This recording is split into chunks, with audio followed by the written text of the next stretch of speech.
మీరు వింత వియర్డ్ ఇలా ఏదో ఒక వర్డ్ వింటూనే ఉన్నారు అనుకుంటా ఈ కాన్సెప్ట్ మీరు తీసుకొచ్చినప్పటి నుంచి ఈవెన్ బిఫోర్ ద రిలీజ్. అదేంటి అంటే ఒక చనిపోయిన ఇంటికి వచ్చి అమ్మాయి ఏడుస్తూ ఉంటే శ్మశానంలో హీరో అమ్మాయికి ప్రపోజ్ చేయడం. Correct.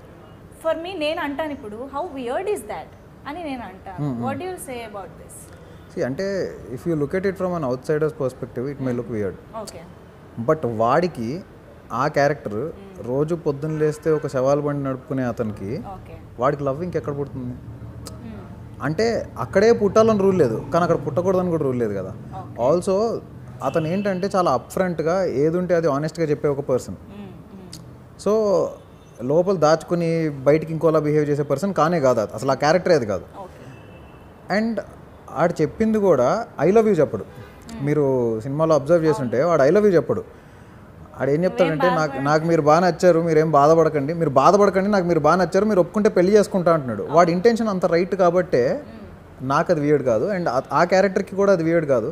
And I don't know, అంటే మేబీ దీని మీద కొంతమంది కొన్ని కామెంట్స్ రేస్ చేశారు, కానీ థియేటర్లో దానికి ఆ సీన్కి ఎస్పెషల్లీ విజిల్స్ క్లాప్స్ పడి, సో కనెక్ట్ అవ్వకపోయింటే పడవు కదా.